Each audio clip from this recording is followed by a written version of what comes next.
Welcome into the Morning Glory Show. I hope you guys are having a wonderful morning. It is Monday.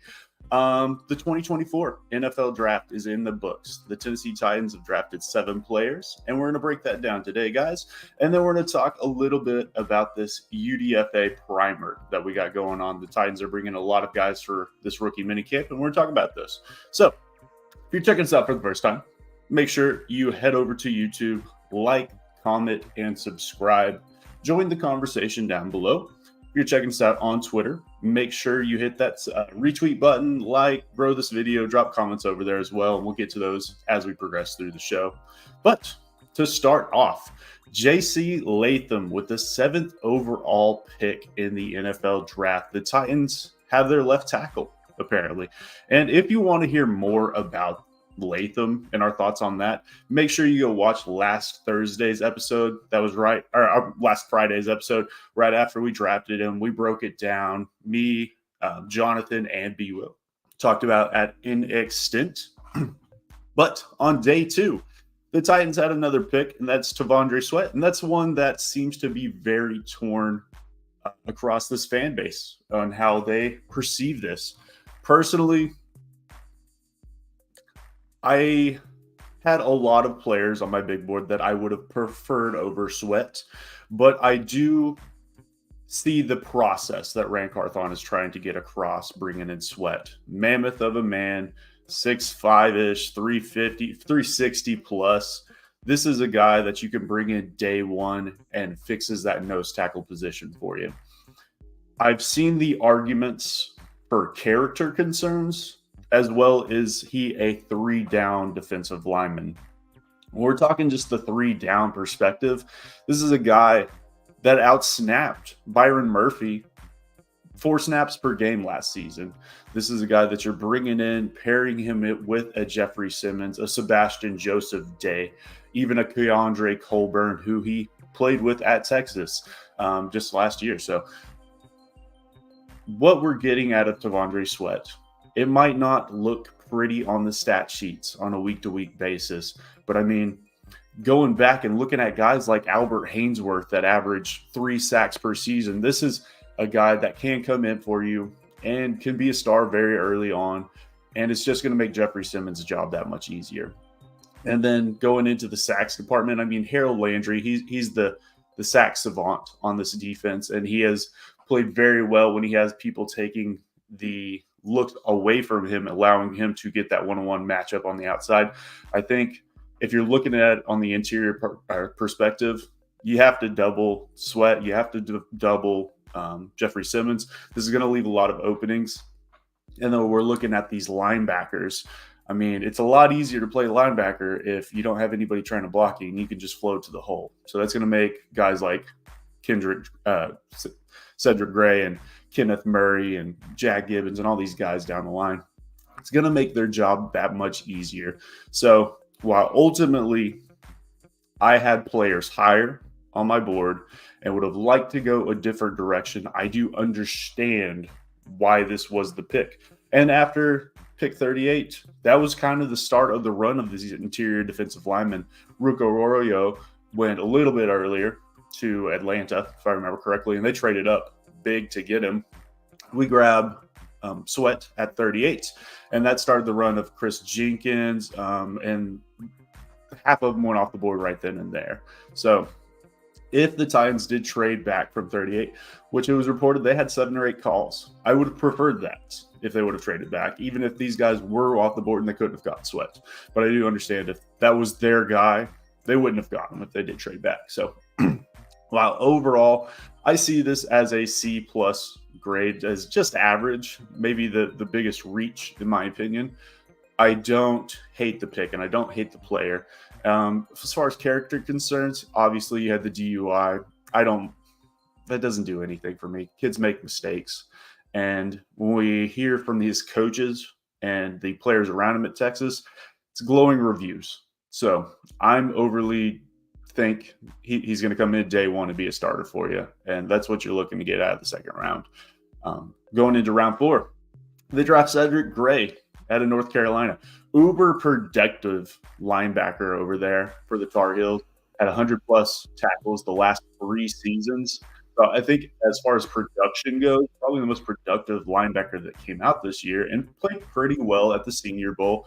Saw him more pop in the actual game itself than I did in practices, but you're getting I wouldn't say he's a cerebral linebacker. And if we're talking the green dot, I don't know if Cedric Gray is the great guy for that, but he might be the guy over Kenneth Murray. We'll talk about that later as we get closer to the season. But Cedric Gray coming in has a great floor for you athletically, is leaving a little bit to be desired, but he can come in for you day one, and he's going to at least fill the hole for you. In coverage, you would like to see a little bit more. Ultimately, what I see Cedric Gray as is a fourth round linebacker. I think you're getting a great, probably backup that might be forced to play early in his career, which isn't a bad thing when we look at this team and how it's built. And like I talked about with Sweat and Simmons and all those guys up there, it's going to elevate him as a player and might make it a little bit easier for him as a rookie. But ultimately, I think he's a slightly more athletic Jack Gibbons type for you. I think next season you're probably looking to replace him and bring in a higher talent. If that's somebody that's a veteran, or maybe it's a guy earlier in the draft like a Danny Sudson out of Oklahoma, who's probably going to be their second or maybe at the end of the first. So there's guys on this roster that we're still filling the holes for. And ultimately, you're going to look to improve those holes next season. But Cedric Gray might be a good bridge gap. And ultimately, I think he can be a great special teamers for you if everything doesn't work out as well. Jarvis Brownley Jr., one of my favorite picks of the draft there in the 5th round. This is a guy probably very similarly built to a Roger McCreary, but plays like L'Jarius Sneed. He's going to get in your face. He's going to press coverage. He's going to push you into the dirt. But with that does come the big plays as well. So he does have to refine a lot of things in man and zone. But as a CB4, as a rookie, this is taking guys like Trey Avery or Eric Garrer off the field, and that's going to be beneficial to Denard Wilson in this defense. I think this is a guy that a couple of years from now could maybe fill that L'Jarius Sneed role after he's long gone at 30+. So ultimately, Jarvis Brownley, I think, can play special teams in year one as well, and I don't mind that out of Louisville. So Jarvis Brownley Jr., A-. Cedric Gray, didn't talk about it, but B+ for that pick. And then we go into the 6th round. We got Jaquan Jackson out of Tulane, pairing him with Tajay Spears, who was at his draft party. Jaquan Jackson is a slot receiver. It is what it is. He's going to come in and compete for that kick returner and punt returner job from day one. And we'll see how he progresses through this offseason. He might contend for snaps out of the slot, and he's going to at least give you a deep threat. So this might even be like that Khalif Raymond type that the Titans have been lacking for a very long time, who just is going to stretch the field vertically from the slot. So I don't mind this pick. I do think there was probably better receivers on the board, if I remember correctly. Brendan Rice was still out there, who you guys know I loved. Jaquan Jackson, though, it fits a void in this offense, and he's going to come in and probably be your kick returner from day one, which he did it for 3+ years over there at Tulane. So maybe going into my favorite pick of the draft, which is James Williams out of Miami. And you can see it's listed as a safety, but he is going to play linebacker. He made that conversion at the Senior Bowl, and I liked what I saw. This is a guy that's 6'5". I haven't the size. He might be 215. He might be 235. I've seen it listed both ways. I don't remember what his actual weigh-in results were, but this is a guy that's putting on weight. And as a safety, he was lacking athleticism. But as a linebacker coming in, he's going to have some plus athleticism. Love the length that he has for the position and the ability to, coverage. He's pretty tight-hipped. But when you have him that close and he's manning up on a tight end or anything like that, I think he's got the length to get into those passing lanes and drop sets and those hook curls. But I think James Williams, I actually had rated higher as a linebacker on my big board than Cedric Gray. So this is a guy that I'm very confident in, and I think he's going to contend for snaps. And if we're looking at this smorgasbord of a Cedric Gray, Kenneth Murray, James Williams, and then everybody at the bottom of the roster, I think they're going to go linebacker by rotation approach.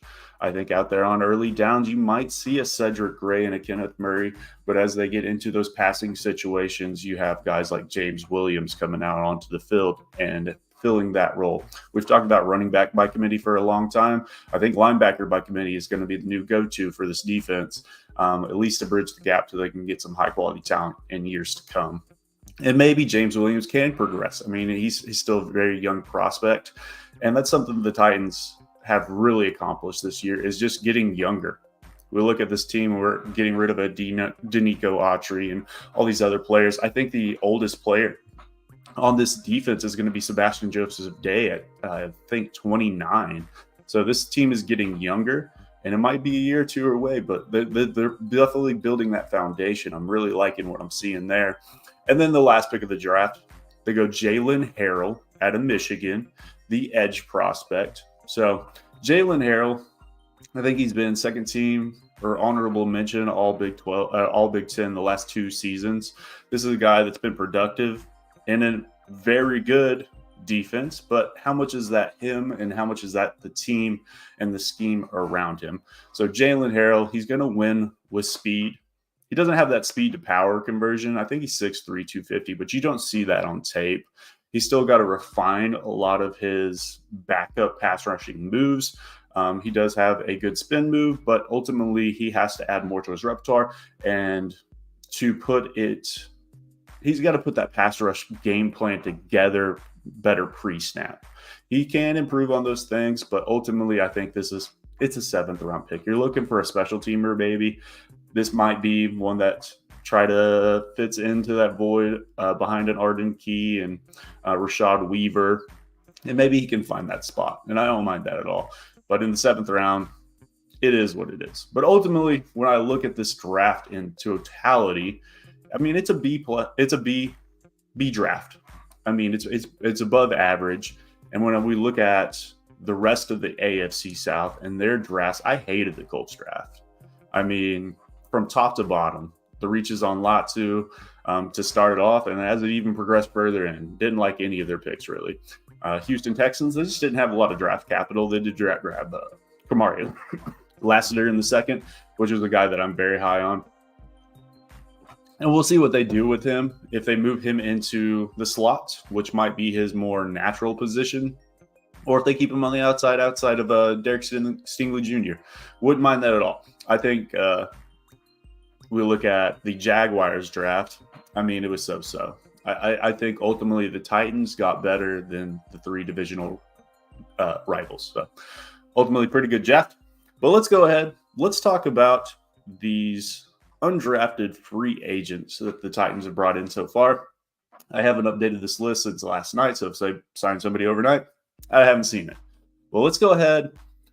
Lots of players on this. We're not going to touch on all of them just because I think it's probably a waste of time. Let's talk about these running backs, though. So they brought in Dylan Johnson out of Washington and Jabari Small out of Tennessee. And I think if I remember correctly, it's not listed here, but I saw them send a camp invite to one of the top D2 or D3 running backs from this past season. And I'm going to be honest with you, I have no idea what their names are or how. I'm sure they've been I saw they were very productive, but I know nothing about those prospects.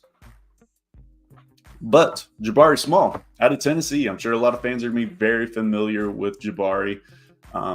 Scat back type. He does have the ability to make the first man miss a lot of the times. And pass pro, probably lacking a little bit there, was what I think underutilized in the receiving game. I think he could have done a little bit more there, and we'll see if he has those chops as pass pro goes. I think he was more of a attacker than actually being instinctual and using his technique there. I think it's something he could very, very much grow upon. And then he's a better athlete than Dylan Johnson. I think that's pretty clear. Dylan Johnson, on the other hand, is going to be that power back for you. Going to fit similarly to a Julius Chestnut role for this team, if that's the way they go. Decently productive, transferred out of Mississippi State to Washington 2 years ago, I believe. But this is a guy that I think fans are familiar with because they saw him in the national championship and he was playing through that injury. But this is a guy that has a very good ability just to find open space and to read the defense. And he has the size to gain those yards after contact. So if I had to rank these two, I have Dylan Johnson higher over Jabari Small. And I think he could push a Julius Chestnut / Hassan Haskins for that RB3 role coming out of training camp. So this is one to keep an eye on. Both of these guys, really. I mean, it's pretty close, but personally, I have Dylan Johnson. Next up, Khalil Duke out of Kansas State. This is a guy that I did have a undrafted free agent rating on my big board. But, I mean, he does have some traits that you like. He does have some average athleticism, and he has good length. So those are two things that you're looking to build upon. I think there are some things there, and we know, like we just talked about it with Jalen Harrell, this edge 5-6 position is still up for grabs, and they're going to keep some of these guys down there. But ultimately, I think guys like Caleb Murphy are probably more suited for that position, but it's a guy to at least watch. Then they brought in a couple tight ends here. Steven Stylianos out of Iowa. You got to love an Iowa tight end, and he was more of that blocking type for Iowa this past season. I saw an Iowa fan commented on one of my posts, and they were like, I'm an Iowa fan. I don't have a clue who this guy is. That's because he didn't catch the rock. He was blocking out there, and I think he played 300-plus snaps this past season. So he played, but athletically leaves a lot to be desired. And it just kind of comes down to, are the Titans looking to build another pass catcher in that tight end room that already has Chigakonkwo and Josh Wiley? And are they just trying to replace that Trevon Wesco role? If so, Steven might be one of those guys. But then we also have a guy at a Temple down there at David Martin Robinson, who athletically tested very well, and I liked what I saw. And he is a hands catcher, and he's able to use that big body in the receiving game. As a blocker, he might leave a little bit more to be desired, though. So this is something that he can grow upon. But athletically, he checks a lot of boxes, and if that's something that they believe that they can coach up, this is a guy that might sit down there and ultimately probably a practice squad candidate. But ultimately, I would prefer him over Steven. So we'll see how that plays out. And then they brought in a handful of offensive linemen. I view all of these guys as interior offensive linemen, starting with, I'm not going to try to butcher his first name, but Godlin out of Liberty. This is a guy that I got to watch a little bit of tape the week of the draft, if I remember correctly. I like what I saw. This is a guy that's played all 5 positions across this offensive line. He's played right tackle. He played guard. He played center. Ultimately, I think that they're looking at him as a guard, and that's still a position that's still very much up for debate with Dylan Radins and the rest of the crew there. So Godlin, athletically, might not have everything, but this is a guy that's played a lot of snaps and then has been productive over at Liberty and actually transferred from my hometown here in Tulsa. So that's a guy I'm a little bit familiar with. And I like what I saw. Out of these guys, he's probably my first pick, followed by our second guy, which is Cole Spencer out of Texas Tech. So Cole Spencer, that's an uber athletic interior offensive lineman, 9 point something on the RAS scale, relative athletic scoring scale. So Cole Spencer, I think, still needs to learn to use that athleticism. And I think he's a little bit undersized too. I think he's like 305. So he's got to get a little bit growing there as well. But he has a lot of the traits that you're looking for. And again, has played a lot of snaps. And then lastly, Brian Dooley out of Eastern Michigan. It's a guy that I think I didn't see it. I didn't see it on tape from the very, very little that I did watch. So we'll see how that plays out. But ultimately, if I had to watch a couple of these guys, it's going to be Dylan Johnson, Godlin, and David Martin Robinson. Those are my three that I'm high and hopeful on. And maybe they'll continue to bring in more guys that we'll be able to look at. But it's an exciting time for Titans. Obviously, the draft is just wrapped up, and we can finally breathe a sigh of relief and move in and start looking at what this team is going to look like in 2024. I'm super excited, guys. But again, if you checked us out for the first time today, make sure you like, comment, and subscribe. And we will check you guys out on Thursday with the full crew as we'll talk more draft and looking ahead. But we appreciate you guys all checking us out. We got a couple hundred of you guys in the chat. We love you, mean it, and we will catch you.